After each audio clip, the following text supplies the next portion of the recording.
Start na po tayo. Magandang araw sa atin lahat mga kababayan, saan man panig kayo ng daigdig naron. Dito na naman tayo sa another episode ng ating vlogs, Badong Rattles po. Pag-uusapan natin ngayon, ito po, no, mana po sa anak. Itong si Pangulong Duterte ay malamang na masampina, mahainan din po ng sampina at papaliwanagin ng DOJ, no, hinggil po sa kanyang mga tinuran dito po sa mga kasundaluhan. Yan. Pag-uusapan din po natin, ito po si Captain Dado, grabe pala magsalita to. Tuloy-tuloy na mura. Pinagmumura po no si BBM. Ang dami pong tinawag. Ako pag nakakakita ko ng mga ganitong tao, natutuwa ako. Kasi gustong-gusto ko siyang gawin eh. Privately, pag misis ko, niloloko ko. Mura ako ng mura. Siyempre, hindi natin pwedeng gawin dito yan sa YouTube. Kasi nakikisama tayo kay YouTube eh.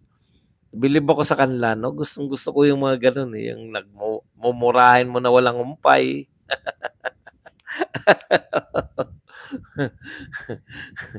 Dahil sa kapalpakan, tsaka yung handling niya kay BP Sara, no? Maganda rin yung punto niya eh. Mahusay rin naman pala yung Captain Dado. Nakita ko lang siya rito. Si Konggun, no? Ang pasimuno daw nito, hindi mo alam, no? Konggun, gising! Natutulog ka pa ba? Kung hindi raw sanang maagang nag-ambisyon si BP Sara na maging presidente, ay hindi raw magaganap ang lahat ng to. Apektado na kayo lahat, di ba? Apektado na kayo lahat dahil winawasak nyo na yung Pilipinas eh. Yan po ang mga pag-usa. Hindi, meron pa pala isa. Oh. Aba, napakaswerte naman ni Mark Taguba, no? Convicted. Grabe po to ha. Ang conviction po ni Taguba ay tungkol po sa droga, no? Instead po na si Taguba, ay teka lang muna. Ay, nalabas ko na pala. Kala ko yung basura. Bakit po kayo nagrarally? Di ba pang komunista po yun? Hindi uto-uto ka, naham Wala ka ba sariling utak, naham? Ang rally ba ay pang komunista lang? Antindi Ibig mo sabihin may nakalagay sa saligang batas na pang-komunista lang. Yan po ay legal rights, no? Yan po ay human rights, legal rights. Karapatan po yan, karapatang magpahayag. Di po ba? Karapatang magprotesta. Hindi po yan ginawa yung konstitusyon, nilagay, wala po nakalagay na karapatan ng komunista na hindi po para sa kanila yan. Lahat po ng tao ay may karapatan sa mapayapang pagtitipon. Yan po yung peaceable assembly. Every Filipino has the right for peaceable assembly. Sana naiintindihan mo, no? Yung rally raw para sa mga komunista.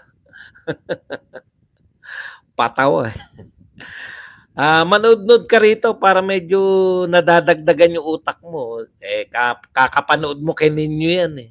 Tapos dadalhin mo rito yung mga argumentong pambobo. Okay. Punta na po tayo, no? Kung ano na po yung una nating matalakay, yun na po, no? Eto nakakatawa. Kung kayo ay nanood ng press con ni BP Sara, sinabi niya ron, di ba? Ako nga miski yung mga taga Davao kasi may nagtanong yata na paano po yung mga endorsement, no? Meron na ba kayong ma-endorse na politiko? Sabi niya, yung mga taga Davao nga ayaw na pa-endorse sa akin. Wala pa so far. Siguro na tatakot sila. Alam niyo naman yung sitwasyon, 'di ba? Lahat ng kumampi kay Sara ngayon ginigipit. Lahat po ng kumakampi sa mga Duterte ay sabi nga sinusupress at ino-oppress. Kaya natural lang, sabi nga ni BP Sara, di ayaw nyo nun mapapahinga ko. okay sa akin yun dahil mapapahinga ako, wala akong ganong kinakampanya. Tapos nabanggit niya, so kung sa Davao nga ayaw sa akin magpa-endorse ng mga politiko ron eh. Alam mo, mga tanga talaga tong mga ano yung mga kaban natin mag-isip eh. Ang hihina ng kukote. Ang basa nila doon, Sara sinusuka na. Ha? BP Duterte admits even politicos in Davao City don't want her endorsement. Tanungin ko nga kayong mga matatalinong kalaban namin. Sino ba sa tingin niyo yung tinutukoy niyang politiko sa Davao? At bakit hindi na sila nagpapatulong? Dadahan-dahanin ko, baka mabigla kayo, baka hindi nyo kilala eh. Ang mga politiko po sa Davao ay ang sumusunod.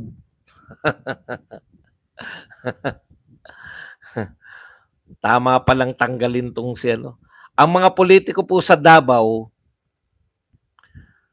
ay si Duterte, na tatay ni BP Sara na dating presidente, si Pulong Duterte, at saka si Baste. Yun yung tinutukoy ng politiko na hindi na nangangailangan ng kanyang tulong. For obvious reason na ayaw na nilang gambalain si BP Sara, hindi dahil isinusuka nila. Mga ang hina ng kukote, kaya minsan nakakabwisit eh. No?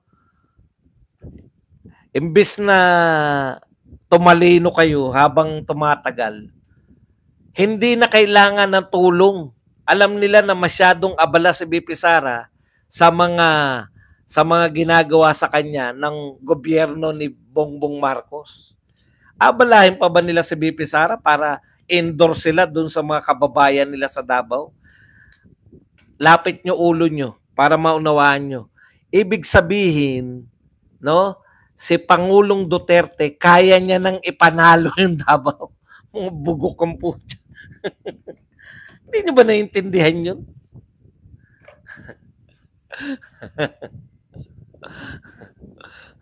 Okay. Punta na tayo sa mga iba pang katangahan itong mga to. Dito ako nagulat. Sabi ko, Representative Robert Ace Barbers addressed the motion of the temporary transfer Bureau of Customs Fixer Mark Taguba to the House Detention Facility due to security threats. Antindi, no? Antindi po. Ito ililipat nila sa House of Representative si Taguba, no? Na convicted na po. Convicted na. Dapat po yan nakakulong siya sa bilibid. No? Convicted na eh. Okay. Pero yung walang kaso na si Attorney Lopez, gusto nilang ipadala sa correctional. Paano nyo papaliwanag yun? Ano pong katinuan meron kayo dyan sa Kongreso? Na yung isang convicted criminal katulad ni Taguba ng kanyang kaso ay drug smuggling. No? Parang babaliwalain nyo na lahat ng korte. Bakit? Bakit kayo takot na si Taguba ay makulong dun sa ano? Kasi alam nyo na ginamit lang yan para siraan yung mga Duterte. Putya, pag nakulong yan sa bilibid, ma-realize niya na hindi nyo naman pala siya kayang iligtas. Baka bumaliktad nga naman, di ba?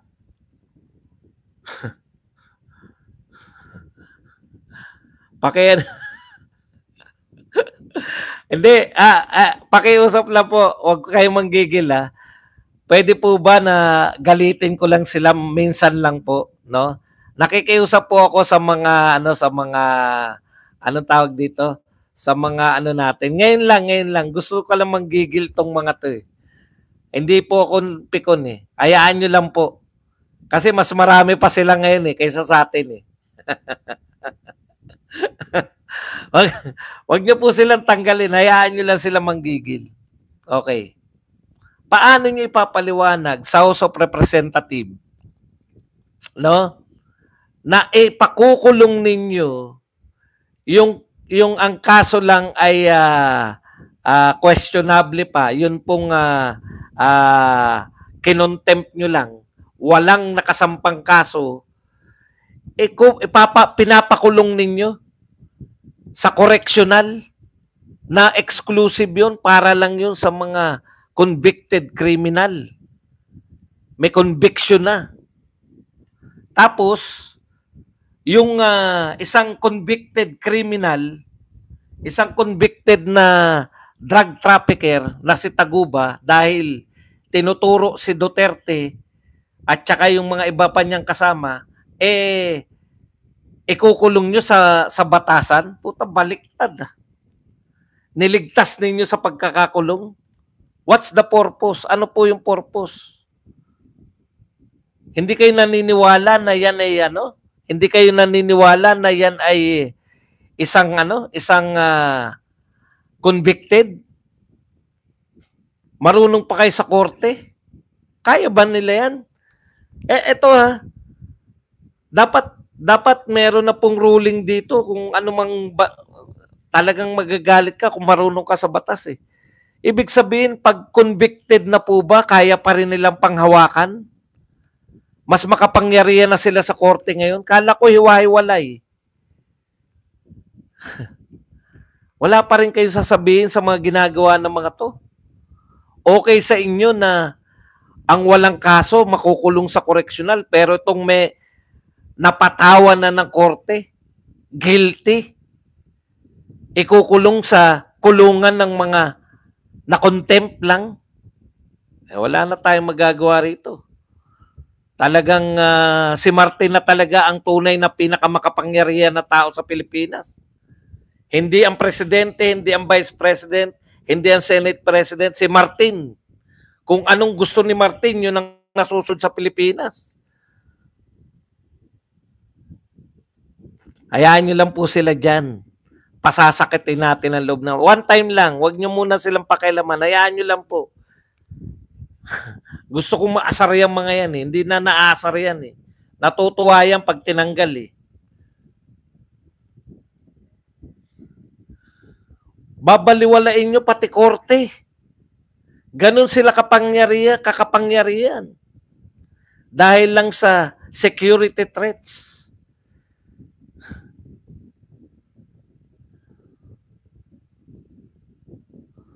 Hinatulan na yan, pinabilanggo na, tapos ililigtas nyo. Okay, isa pa to. Nakabaliktaran ng mundo. Sabi ni Kung Gun, kung wala sanang maagang nag-ambisyon na maging presidente, no? Ang tinutukoy niya si Vice President. Kung hindi raw na maagang nangarap na magpresidente si BP Sara, hindi raw sana tayo nagkakagulo. O at least inamin nyo na nagkakagulo na tayo. Sa kagagawan ninyo. Nagkakagulo tayo sa kagagawan ninyo dahil palpa kayo. Okay. Alam nyo, ilang beses na natin sinabi to, pero si Kung Gun, mukhang wala sa sarili pag pinag-uusapan to. Ikaw ba, Kung Gun, ano ba nangyari sa'yo before 2022? Alam mo ba na si Tatay Digong ang presidente hanggang 2022? Mula 2016 hanggang 2022, si Tatay Digong ang presidente. Alam mo ba, Kung Gun, idikdik lang natin. Minsan mahirap kasing makaunawa yung ganyang itsura eh. Yung mga nanlilisik yung mata lagi. Mahirap po makaunawa yan. Yung lagi nakatabingi ang mga pagmumuka. Yung nanlilisik ang mata tapos lagi nakatabingi yung muka. Mahirap po umunawa yan. Papaunawa natin sa kanya. Kung Gun, unawain mo isa-isa. Hindi po ako pupunta ngayon sa EDSA. Pahinga ko naman. Masakit na po. Meron na po ako yung sakit ni masakit po ang akin likod, masakit po ang akin leeg. Hindi ko po maintindihan kung bakit. Okay. Kung Gun, ipapaunawa ko lang sa iyo. Si BP Sara, anak ng presidente. Si BP Sara, number 1 sa lahat ng presidential survey. Naintindihan mo ba? Ngayon ang binibintang mo sa kanya, maagang nangarap na maging presidente. Kinukumbinsi namin siya. Kalagitnaan pa lang nagsasabi na si BP Sara, kalagitnaan pa lang, sinasabi na ni BP Sara na hindi siya tatakbo. Ano yung ginawa ng mamamayan? May malalaking banner, kanya-kanyang gawa, Run, Sara, Run. O, baka nakalimutan ni Kunggun. Madaling makakalimutin basta mulagat ang mata at tumatabi-tabingi ang bibig sa pagsasalita eh. Nahihirapan na i-reconcile ng utak yung mga ano eh. Huwag niyong akusahan si BP Sara na siya pa ang may ambisyon na maging presidente. Kami nangungumbinsi. Mamamayan na nagkukumbinsi na Run, Sara, Run. Sikat na sikat yung Run, Sara, Run. Kung tumakbo si BP Sara, hindi naging presidente to. Yung amo mo ngayon, na pareho kayo, na ayaw magpa-drug-test. Wag na nating akusahan. Ang akusa lang natin, ayaw nyong magpa-hair follicle test. Hinahamon nyo si BP Sara ng sinasabihan nyo ng lock ring. Hinahamon kayo na magpapa-psychiatric test yan at drug test kayo. Drug test lang. Walang kumibo. Oh. Hindi na namin kayo akusahan kahit mulagat ang mata mo. Kahit ikaw ay tumatabi-tabingi. Ang akusasyon lang namin sa inyo, ayaw nyo magpa-hair follicle drug test. Hindi mo naintindihan? Number 1 si BP Sara. Kaya nga niligawan ng mga Marcos yan eh. O imagination mo pa rin yun. Baka akala mo si Marcos, no? Si Marcos ang nagsalita. Si Marcos ang niligawan ni Sara. Iba talaga pag mulagat eh. Pag nakatabingi ang bibig magsalita at mulagat na mulagat yung mata, iba talaga mag-isip eh. Ikaw lang ang nag-isip na si BP Sara nag-ambisyon na maaga. Kung maaga nag-ambisyon yan, presidente yan ngayon.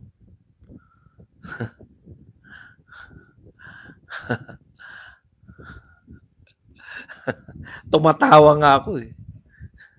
Hindi po ako high blood. Natutuwa lang po ako sa pagbalik ng boses ko. Huwag po kayo mag-alala sa akin. Okay. Yan lang, hayaan nyo lang po. Ngayon lang po. Lahat na nangangantyaw, hayaan nyo lang. Gusto natin pasakitin ang kanilang dibdib eh.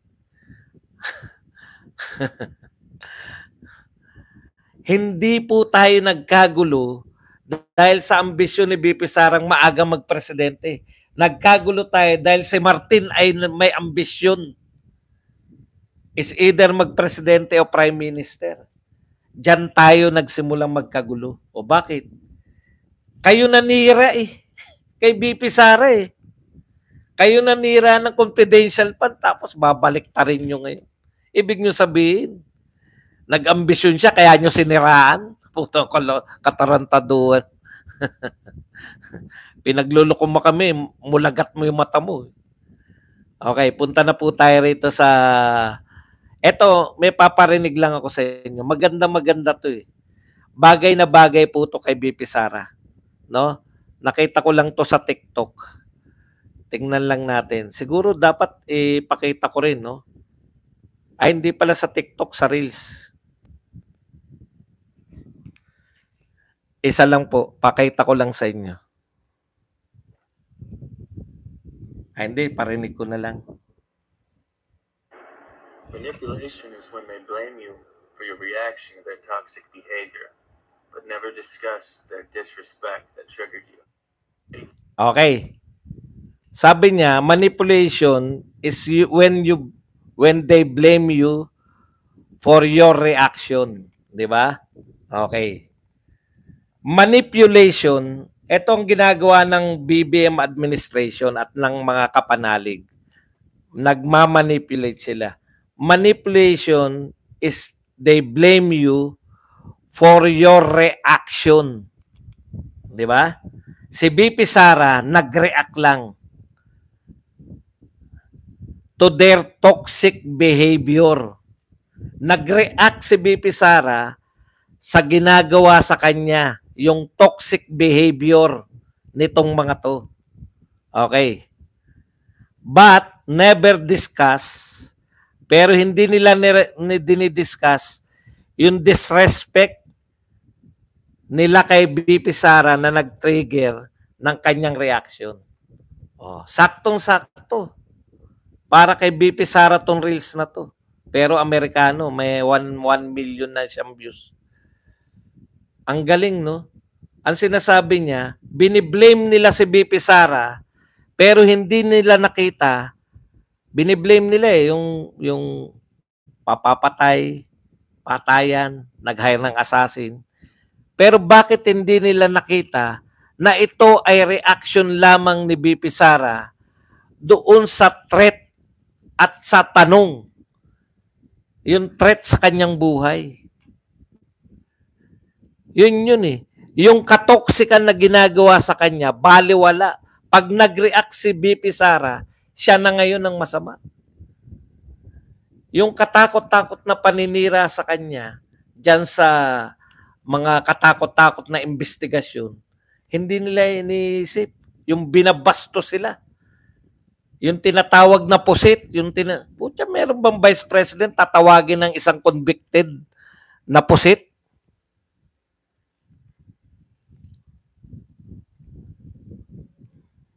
Tapos, yung kaibigan niya na kanyang chief of staff, kinontempt ng walang dahilan at ipapakulong sa, talagang nananadya, ipapakulong sa correctional.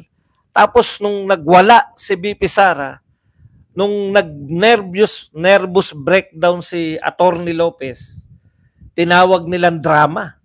Nung nagwala si BP Sara, siya na ngayon ang masama. Di ba? Hayaan nyo silang magalit dyan. Minsan lang yan eh. Pag umaabot ako ng ganyang karami, panay katoksikan ng mga abot nito. I-welcome natin yung mga toxic. Copy ko muna tayo. At punta na tayo siyempre dito sa ating like father, like daughter. No? Nagmana po sa ama. Baliktad eh. Si Rodrigo na nagmamana sa ama. Nung una, hindi ko maisip nung sinasabi ni Rodrigo na mas matindi sa kanya si BP Sara. Ngayon po naniniwala na ako. Kasi si Rodrigo, siguro dahil sa tagal niya na sa politika, marunong na siyang lumaro ng mga politiko. Ito si Inday Sara, ang mali-mali, ang tama-tama eh. Di ba? Ang dami na na-stress. Oh. Hayaan nyo lang sila, di ba? Apektado sila, di ba? Hayaan nyo lang. Okay. Mana sa anak ton si Rodrigo.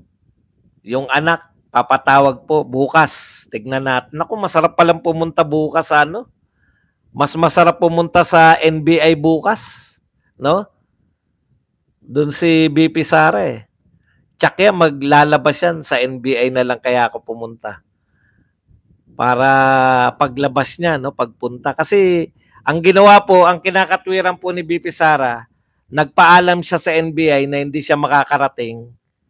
Kasi nga po, si BP Sara po ay a-attend sa Congress. Ngayon po, nagpahayag na po ang House of Representatives na ipopospone po nila. Tignan nyo Tignan nyo.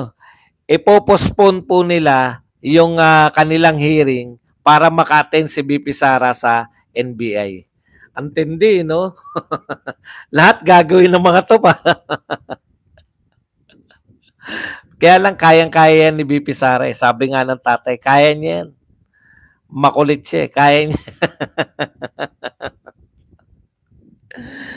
Makulit ka. Kaya mo yan. Sige.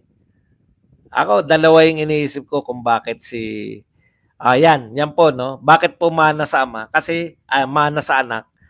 Kasi po ngayon, isasabpi na, no? Isasabpi na po ni na ng NBI papasampina na, bibigyan na rin po ng sampina ito si Pangulong Duterte dahil po sa mga tinuran niya na tila ng hikayat, bordering to sedition, no? Tila ng hikayat sa mga kasundaluhan na mag-alsa. Narinig ko naman yung sinabi ni Tatay Digong. Tinatanong niya, di ba? Pumapayag ba kayo na kayong mga AFP na presidente nyo ay bangag, drug addict? Tanong lang naman yun sa kanya, no? Tanong lang naman yun sa kanya. Kung pumapayag kayo na magagawa, wala namang problema ron. Nag-ano na ako may copy ko yan. Mamaya-maya. Ayun po, nanghihikayat na, matagal nyo na sinasabi nanghihikayat si Tatay Digong. Wala naman siyang direktang sinasabi. Panay sitwasyon sa kanya, etong pwede mangyari. Tsaka, hindi na po kinakailangan ng mga Duterte. Sabi nga ni BP Sara, no? Sa tanong, alam nyo, sa totoo lang ngayon, sa ngayon mas tayo yung nangungumbinsi sa mga Duterte. Kasi pwede na, ano sabi ni Baste, labanan na. Pag natalo kami, di talo, ayaw na kami ng tao. Ano sabi ni BP Sara? Impeach nyo na ako. Pag na-impeach ako, di end na ako. Tapos na. We deserve, no? Pag pumayag tayong ma-impeach si BP Sara, pag pumayag tayong makulong si Tatay Digong, we deserve to. Si Martin, kunin lahat ng pera, tuwing babahain kayo, tuwing magkakano, anong gagawin natin? Yun lang po maririnig nyo sa Pangulo ng Pilipinas. Tapos, manghihingi po ng donasyon, yung ABS-CBN Foundation, yung GMA Foundation, yan na lang. Ganyan na lang ang Pilipinas. Huwag na kayong umasa. Yung mga pinakamahirap na bansa sa Southeast Asia, uunahan na naman tayo.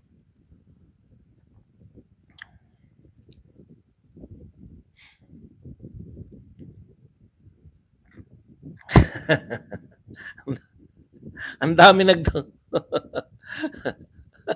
nakakatawa tong mga reaksyon ng mga tao. Sige, manggigil kayo sa akin. Kita nyo na, mas masaya nang gigigil sila, di ba?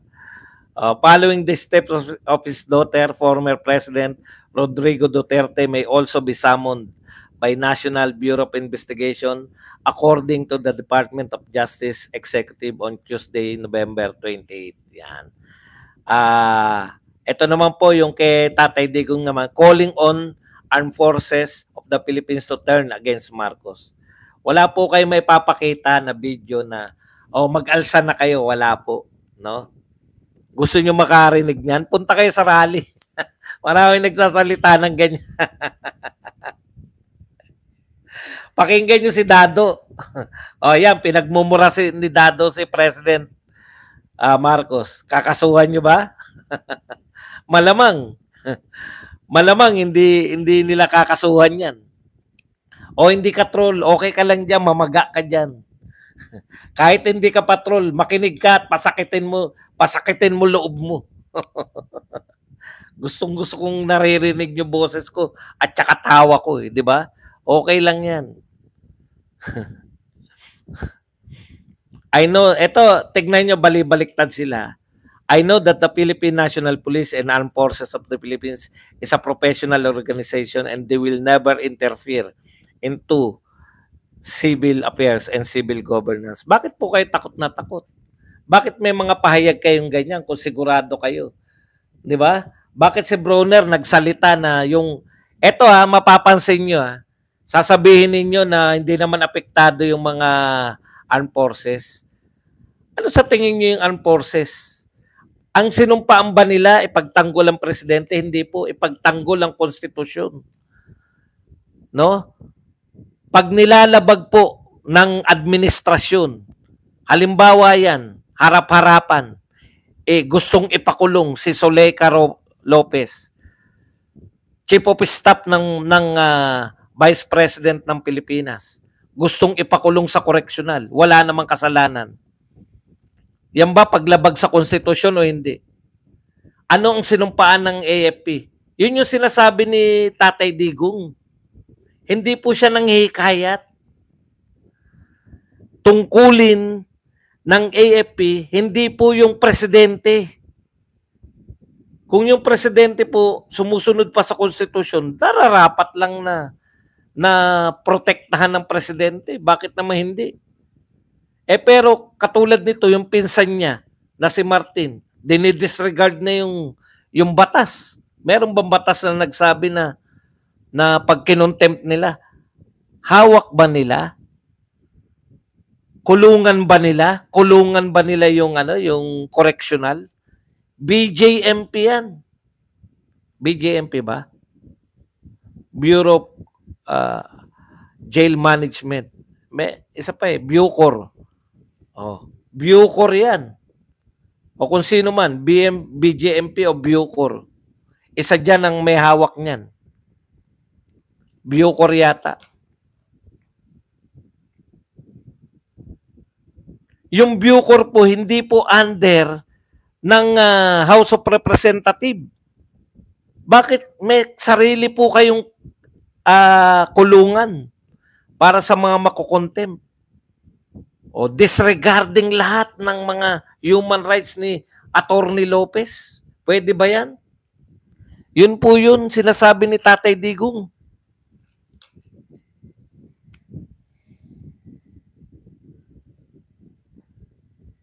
Huli, ito pala yung kay Dado. Munti ko na naman makalimutan. Kaya lang, di pwedeng iparinig sa inyo yung mga pinagsasabi ni Dado. Mayayari tayo.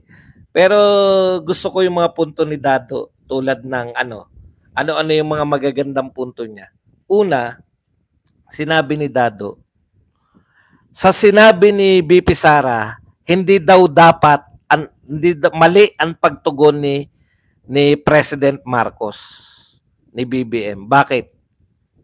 Nakita mo may threat Sinagot ni BP Sara Yung threat sa buhay niya sinagot Kaya niya sinabi na hindi siya matutulad kay Ninoy. Dahil nagbili ni siya. Ang sabi sila itong mga yung mga sundalo Sundalo ba si Dado o pulis? Captain Dado. Siya ba ay sundalo o pulis?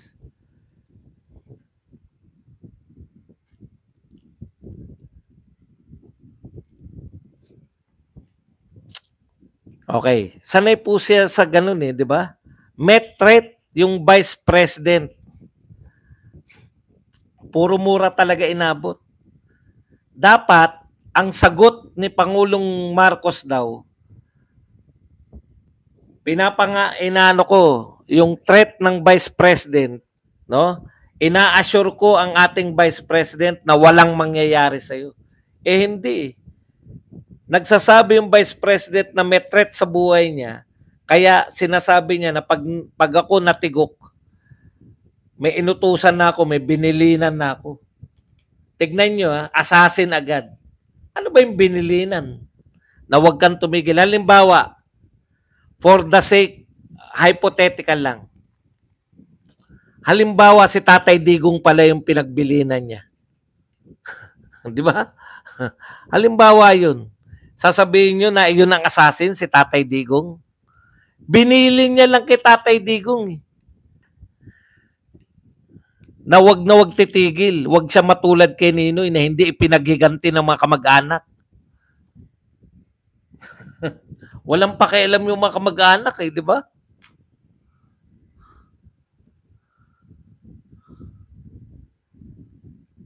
Kaya pinagmumura niya, mali ka. Ikaw ang dahilan. Dahil ikaw isang addict. Yan ang sabi niya. Pero siguro mga sa kada salita may mura. Ikaw kaya nagkakagulo ang Pilipinas dahil addict ka. Yan ang sabi ni Dado. Ang sarap po pakinggan.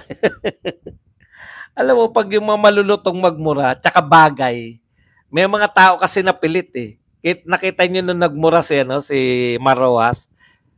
Hindi bagay, hindi bagay. Ito bagay, para PI ka, ikaw ang dahilan, addict ka. Tawa ako ng tawa. Ganyan pala si, ano. Kaya pala kayo tuwan-tuwa kay Captain Dado. Sabi ko, dado to mga to. Puta, pag hindi magaling to, kukotongan ko to mga to.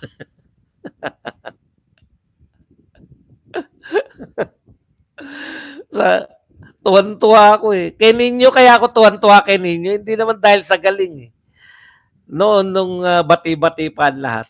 Si Ninyo, tuwan-tuwa ako dyan dahil mura na mura. Sige. Yung mga hindi ko kayang gawin ng actual, pero ginagawa ko ng personal. Sa akin lang, sa amin lang pamilya. Kung mura, yun, natutuwa ako pag mga ganun eh. Kaya mali yung, ano, yung sinabi niya, no? Dapat daw protektahan niya. I-assure niya si BP Sara. Hindi, ang sinabi, puta, idedemanda kita. Idedemanda yung si BP Sara eh. Ano yung sinabi na, ano yung sinabi ni Marcos na papalagan? May term eh. Nawala kasi si Dado. May term siya na ano yung, ano yung sinabi ni BBM kay BP Sara? Papalagan ba yung term? Kasi inugnay niya yan eh. May, paki-ano lang po, paki-comment lang po kung ano yung sinabi ni BBM kay BP Sara.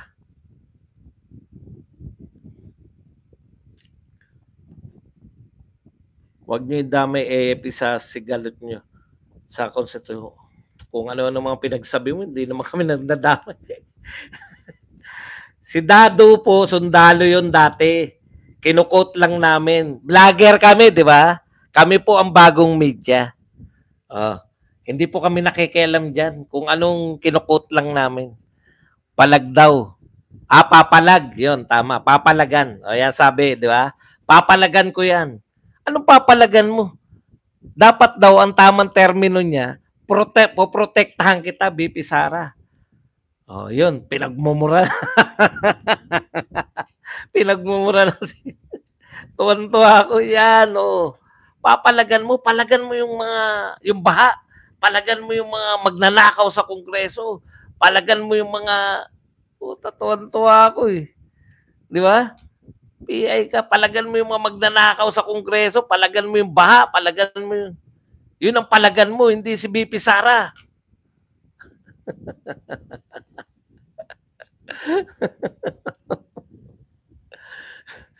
Tuloy-tuloy. Maganda yung ano, meron pong taong ganun eh, na mas magaling ng galit.